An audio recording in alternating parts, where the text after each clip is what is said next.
Good morning from Milano.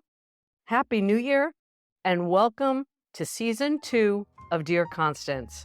Sheesh, I've been waiting so long to say those words. There's just something about getting to the end of 2023 and being able to say that I kept that promise to myself. I guess the promise was that once I decided that I was feeling this genre, this way of self expression, of forging a path to find my voice, that I was really going to stick it out, stick with the program, deliver 3 times a week, every week, no matter what. So that was the promise that I made and kept for myself. It has been a deeply personal thing for me. As many people have said, who's going to notice or really care that you didn't drop the episode? And the answer has been all along, I do. When I set out on this endeavor, the story I was telling myself, and by the way, it's one that has proven to be important, is that I wanted to think of the podcast as creative self expression. I wanted to bring a beginner's mind. I wanted to be unapologetically myself. And that included being raw and vulnerable sometimes being nonlinear or having more than one apparently incongruent idea. In other words, it was all about getting it out there. And rather than say finding my voice, allowing my voice to emerge. If you, by any chance, listen to my conversation with my friend Ariel Nobile on Friday, the word voice has a lot of power, a lot of meaning to me. I am a big personality. I have a lot to say. But when the time comes to share my voice, even in a small, intimate group of trusted people, I cry and it hurts and it is painful. It physically hurts me. Dear Constance has been a way for me to, let's just say, it's been a way to coax it out of me. And I would say I have been tasked by the universe to trust myself, trust that the flow will come. So, yeah, that's what the promise to myself was all about. So, here we are, day 1 of season 2, and it falls not only on a Monday, and you know I love my Monday mornings, it's also the first day of the calendar year. So, Happy New Year. I read something yesterday that talked about dot connecting. I don't even remember where I read it, but whoever was writing it was talking about the fact that you can look back and see the clues of things in your life that you were missing or you weren't aware of when they were happening and easily connect those dots.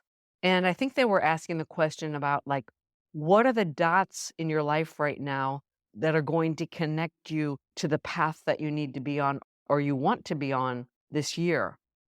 What is it that's happening in your life, or what clues do you have?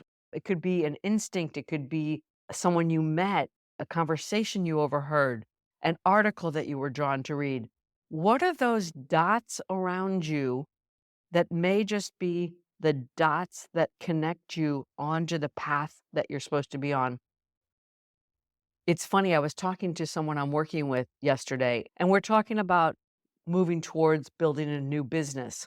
This is someone who's very established in their current business, and they're thinking outside the box.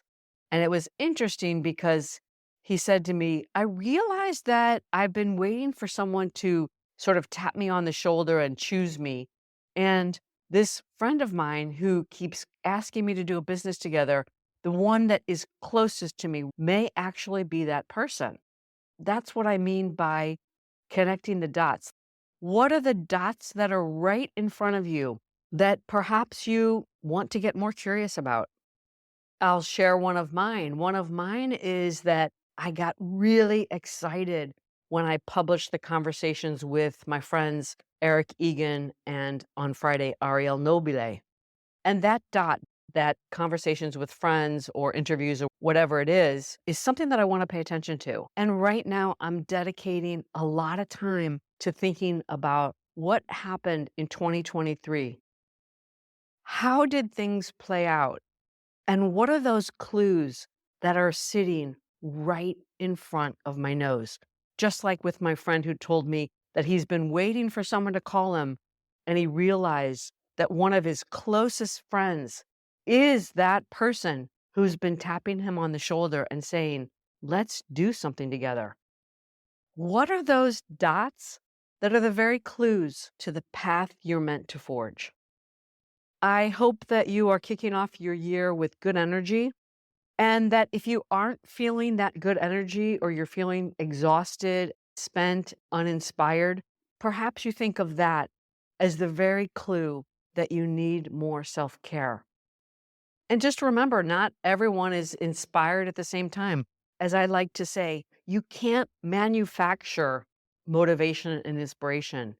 Our job is to create the conditions so that it can emerge.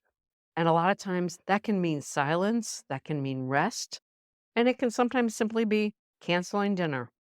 I'd like to end by thanking you for the gift of your time. Thank you for your well wishes and your encouragement and your beautiful messages. I'm so delighted you're here with me, and I'm so excited about season 2 of Dear Constance. Yay! Until next time, from my heart to yours.